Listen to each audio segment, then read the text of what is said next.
Hello and welcome to SIG Scheduling meeting. And Happy New Year. This is the first meeting of SIG Scheduling in 2019. I hope you all have started a great new year.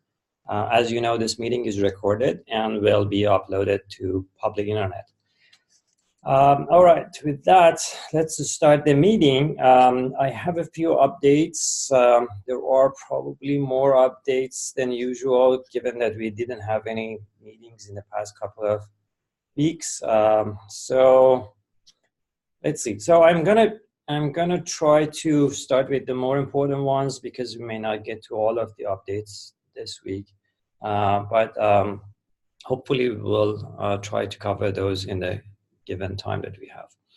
All right, first of all, let's go over some of the project updates.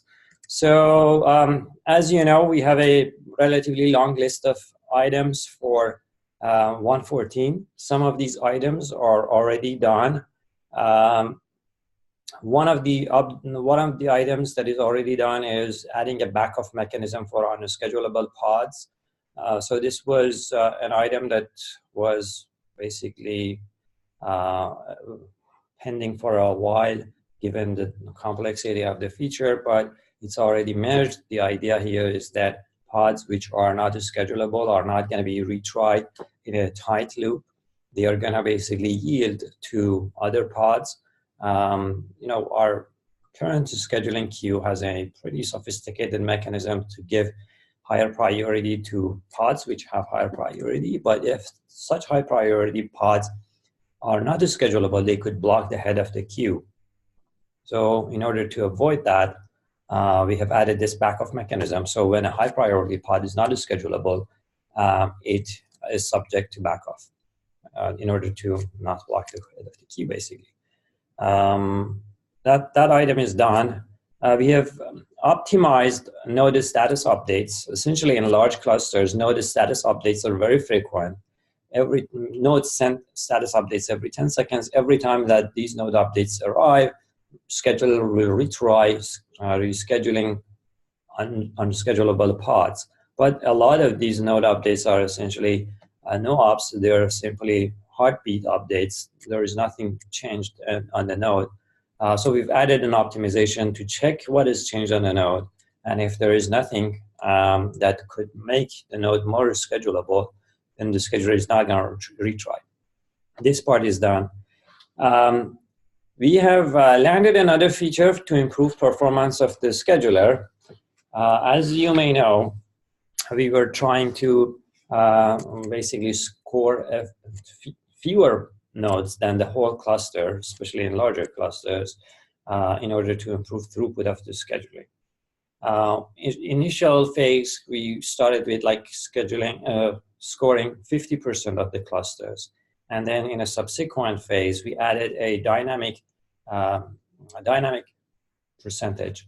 In larger clusters, this percentage goes lower. So if 5,000 node clusters, as soon as we find 10% of the nodes, basically 500 nodes, for example, in a 5,000 node cluster, we stop scanning for more nodes, and we use the 500 nodes to schedule the pod. This percentage increases, basically goes higher for smaller clusters. So in in clusters with 50 nodes or less, it's going to be 100% of the cluster. In clusters with 200 nodes or so, it's going to be about 50% of the cluster. So anyways, there is a linear formula for this. This has improved the scheduler performance quite a bit. In 5,000 node clusters, now we see about 90. It changes slightly. So 80 to 90 pods per second can be scheduled in large clusters. These are the items that are already done.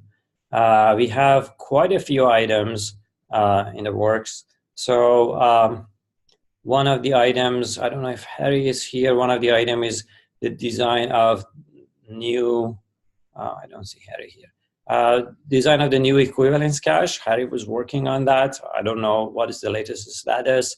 He had a prototype, but we haven't seen a PR yet. Gang scheduling. So Klaus, you're here. I know that the proposal is already merged. I would like to hear your thoughts. And thanks for the update, by the way, in the community meeting this morning. Yeah, sure. My pleasure. Yes, I gave an update about the gun scheduling this morning. I didn't give time for them to ask a question, so I didn't get more feedback for now. But as far as I know, there are several people who would like to try run some batch workload in Kubernetes. I think call scheduling is a good start point for us to move forward. Yes. For the gun scheduling, the basic feature is implemented in the Kube batch.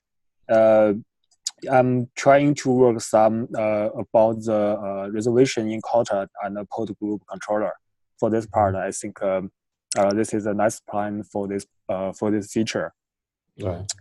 Yeah. So if anyone want to try or want to give some feedback about the gun scheduling, yes, you can try Kube batch firstly. And yes, and another question for you. Yeah. So in Kube batch, do you use the new API or are you still using pod disruption budget? Yes, I built the Kube batch from scratch. So I'm also trying to align with the scheduling framework as we said before. Yes, the feature of Kube batch is almost there. I in the short term, maybe I will not add more feature here. So I'm trying to align with the scheduling framework. So we can share some comments. Yeah, that would be great. Yeah. Yes. Okay, excellent. Thank you. Okay. So speaking of the scheduling framework, Jonathan has worked on the scheduling framework a bit, mostly around the ideas of polishing the design and reflecting some of the changes that we made afterwards. One of the important ones was, of course, the fact that we didn't want to build another scheduler from scratch. We decided to bring all the ideas of the scheduling framework to the current scheduler in order to keep backward compatibility and everything. The new revised version of the proposal is there. There is a PR. I have linked it to our meeting notes, the document, which is also in the calendar invite. You can check it out. Please go and read it if you care about the scheduling framework, because this is an important time to give us feedback. Later on, it will be harder to change things, and of course, after it's implemented and it's out there, it becomes even harder. And of course, even further, when things become beta or GA, they become almost impossible to change. So, if you care about the scheduling framework, please go and read this design and give your feedback. Sorry, this is Klaus. I think we may have some place to have an example how to use the scheduling framework. Yes, before we get more feedback from the community, because as far as I know, some people is still using the HTTP extender. Yes, I think there is a user. Some people ask how to use a default scheduler as vendor or as SDK last week for issue about the performance part. Yes, so I think we need to have an example to guidance user how to use that. So yes, so the community will say, oh, this is what I want, or they don't what I this is not what I want. So they will give us feedback. Yeah. Yes. So so I would like to have some at least two examples. The first one is how to use the scheduling framework. The other one is how to use our default algorithm, such as predicts and prioritize. Right. Yes, I think there we use two.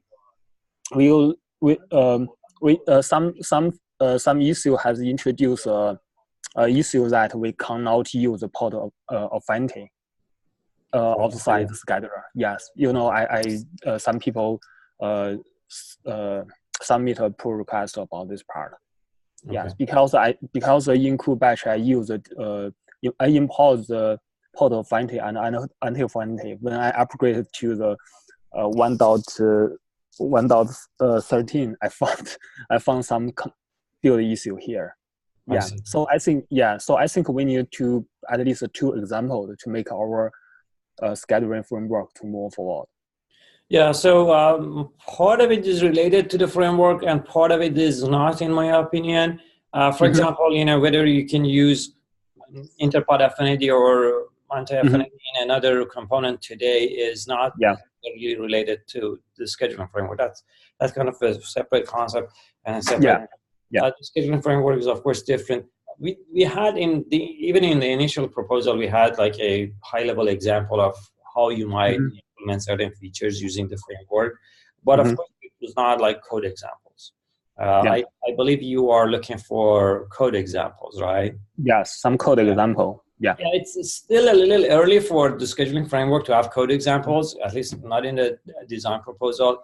But definitely, as we are building the scheduling framework and we are adding extension points, we're definitely going to have some examples along the way. And of course, we're going to also build some tests which are going to also work as examples of how to use the framework. But yeah, that's a good point. Thank you for the feedback. Yeah.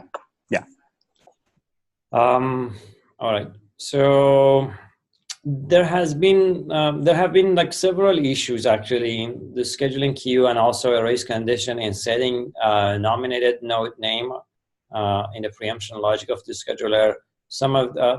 All of these issues are already fixed, and cherry pick PRs are also sent out. So hopefully those issues will be addressed pretty quickly. So these are the issues that are going to affect mostly larger clusters or clusters with a lot of pending pods and stuff like that. So I guess I talked about some of that stuff. All right. So one more update is about affinity and anti-affinity. There is a thread started by Wojtek. For those who don't know him, he is one of the top contributors to Kubernetes. He has been involved with Kubernetes from the beginning pretty much. And he has raised this issue that pod affinity and anti-affinity is a scalability blocker for Kubernetes. And he is thinking that maybe we should change the design. So I've actually linked the issue that he has filed to our meeting notes. It's very relevant to us, of course. I don't agree with all the details in his proposal, but the discussion is going on. So he was thinking that maybe we should remove the feature or make it very, very limited to only Node. But I don't think Node will be enough because there are users who want to use the feature in use cases such as I want to put all my pods in the same zone in order to avoid like network delays and also avoid network charges, which is pretty common in most cloud providers if you go interzones. So I think there are use cases for affinity to zones and like larger collection of nodes other than just the node itself. So anyway, the discussion is ongoing. Nothing is finalized. I don't think that we have concluded anything yet. If you are interested, feel free to go and take a look at the discussion and participate. These are most of the stuff that I wanted to talk about today. There are a few items that I would like to hear from the contributors about their status. One, let's see. So Ravi's here. Ravi, as far as I can tell, there is currently no plan for making the scheduler standard component of Kubernetes. Is that right? Is that still the case? That is right. Okay. So with respect to, let's see, you were also working on moving pod limit priority to beta. How is that work going? Yeah, I think I've updated in the last meeting. So that is something that we could postpone to next release too. I'm not seeing much of use cases from customers or other people. Okay, so this one you're going to postpone, right? Yeah. Okay, so let me just take a quick note here. Okay. And that's, I guess, it for you. Sorry, this is Klaus. For the disk scheduler, are we going to move disk scheduler to Kube 6? I think this is still in Kube incubator. That is right.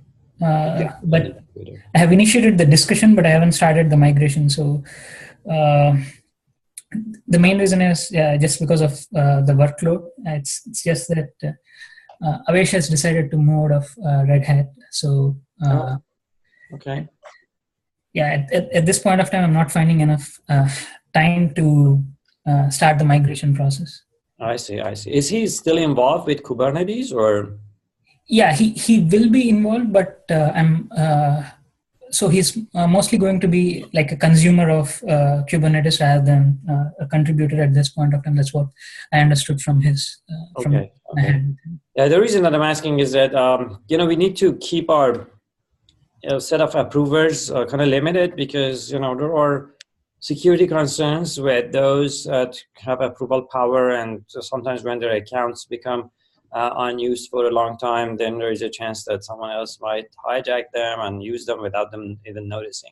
So we would like to keep the list shorter, and also having them on the reviewers list causes GitHub to auto-assign some of the PRs to them. And as a result, the PRs may not get reviewed by anyone for a long time, which also gives bad experience to our contributors. So I would like to clean up some of those files. So I basically, the reason that I asked the question is exactly because I wanted to make sure that if he's not working on this, we remove him from the list. Yeah, he told he will be still contributing, but I'm not sure to which extent he would be. We can, of course, add him later if he comes back. But it seems that at least even so far, it seems like he hasn't been very active in the past few months. Yeah. So tomorrow is going to be his last date. I'll check with him, and then I'll let you know. Okay, sounds good. Thank you. Yeah. All right. So I think I covered most of this stuff. Oh, there is. I don't know if Wei is here. Wei, are you here? No, I don't see him.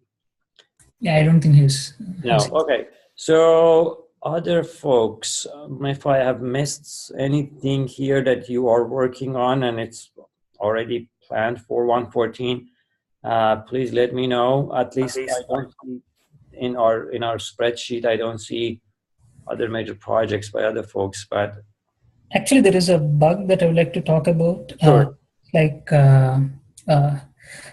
It's the same thing that I have updated you, Bobby, last week. The race condition between Node Lifecycle Manager and kubelet while applying the taints, especially when taint nodes by condition is enabled.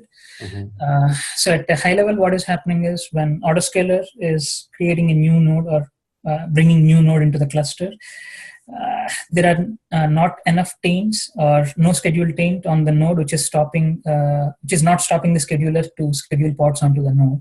Right.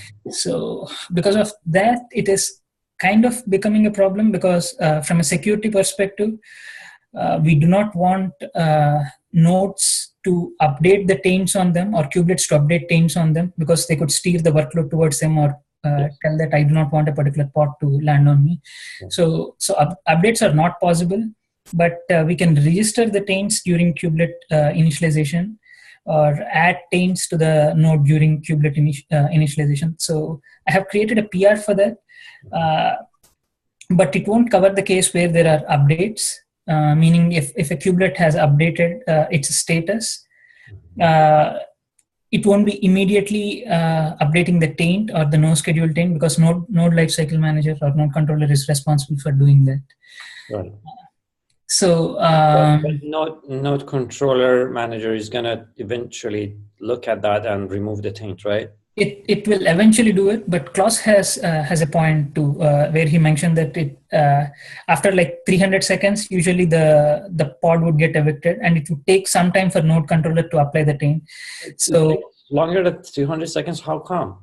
The 300 seconds is coming from the toleration, the default toleration. Yeah, I know about that, but how come that node controller could take such a long time for removing the taint?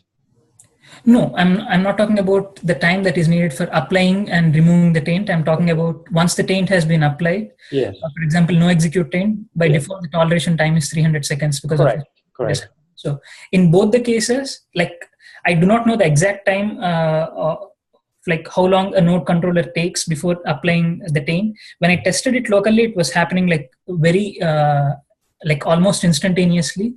Yeah. 5-node cluster that I have tested. Mm-hmm. But the tolerations is something that Klaus has mentioned on the PR, that it might be difficult, especially in an online environment where some of the services would tell that, okay, after 300 seconds, I'm going to be unavailable. That might be kind of a difficult proposition for them. So he has given a couple of suggestions like how can we add those taints within the node status. As of now, they are in node spec. The taints are actually in the node spec. Mm-hmm. So he has like few suggestions, and he wanted a discussion to be started within SIG scheduling so that we could come up with some proposal and eventually close this out. Without that, we have to disable taint nodes by condition. Yeah, that's a little unfortunate because we had to do that for 112 and 113 in GKE, given this condition, given this bug that exists. So, but we definitely would like to re-enable it if possible. I don't have the full understanding of the proposal that you mentioned, but one question that I have is that. So Klaus is here himself too. So Klaus, I am aware that when you specify toleration, usually you have the timeout set to 300 seconds. Yeah. Afterwards, the pods are evicted. But I think for the fix, I'm okay with we have a fix in short term, yes, to handle this part. But for the taint node by condition, we already meet several issues about the risk condition. So I'm thinking whether we should rethink about our design about this part. Yeah. So yes, for GKE's case, I think we need to have a quick solution for this part. We don't want to block the product issue or block users' case. And for the long term, I would like to resolve this problem. I don't want to have another discussion about the risk condition. Yeah. Right. Yeah, that is true. Okay. Yeah. So I think for Ravi, I think we can. I think there are two threads. The first one, we need to have a quick fix for our release, and another is we need to rethink whether taint node by condition is current implementation is the right direction. We may have some other option for us because if we want to move something from spec to status, there will involve several discussion here and backward compatibility issue. So I think I don't think this will close in a short time. Yeah. So one question before this feature taint nodes by condition. We had the node status or node conditions, which were like not ready or whatever, and the scheduler was taking those into account. So kubelets are allowed to change those, right? I mean, that is the security. The node status there is no security concerns about that. I'm sorry. What was the question again? So, the node, we have node conditions as well. Like for example, node not ready and network unavailable and stuff like that, right? So, and those are controlled by the kubelet itself, I believe, right? So kubelet has permission to change those. That is right. Okay. Change the status conditions, but not the taints as such, because those kind of taints. Yeah, I'm aware of the problem with taints. Yeah.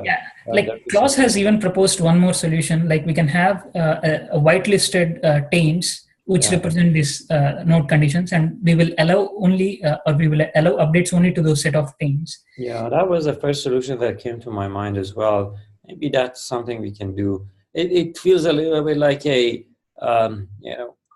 sort of like a reaction to the problem and feels like a little bit of a hack to me. But yeah, that's one of the immediate solution that comes to mind. Okay, I don't think we can actually solve the problem right now. I will go and take another look at the PR and I will share my thoughts. Sure. Yeah. Okay. We're running out of time. If other folks have any updates or comments, please share them with us now. Yeah, this is Kevin from Huawei. I just few days ago I sent out a document about the proposal to add GT and LT operator to conversion. Yes. Any feedback? Yeah, we actually chatted a little bit on Slack, I believe, right? Mm-hmm.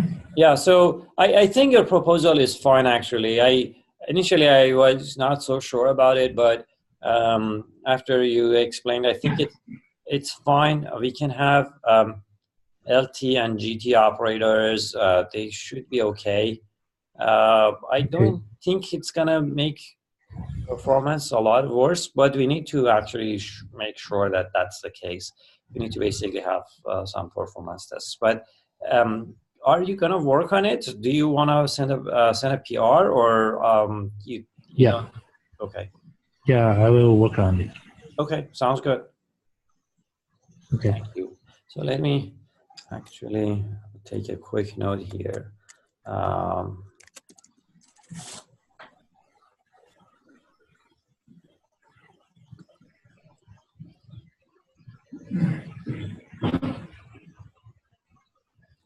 What is your GitHub ID? It's Kevin /1. I will send in the chat. Okay. All right. Is there any other? Okay, thank you, Kevin. Is there any other comments?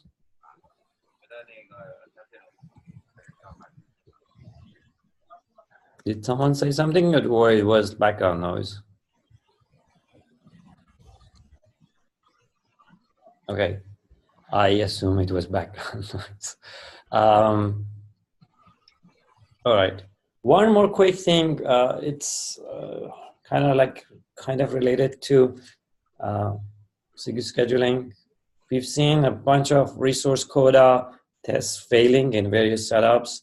I believe there are some issues in the test, not necessarily with the logic of resource coda, but that's something that we are also having an eye on, and I will try to reach out to Vikas, who is the original author of the feature, to see if we can address those issues. If there is no other question or comments, we can end this meeting. Is the resource code related to priority classes or the scopes? It is related to priority, but priority is one of the things and that resource coda control. It's not basically resource coda controls many things, including priority classes. They also control the number of pods, for example, that a user can create. They can control memory, CPU, and resources that users can consume, stuff like that. So one of the things that they control is like how much resources you can have at a particular priority.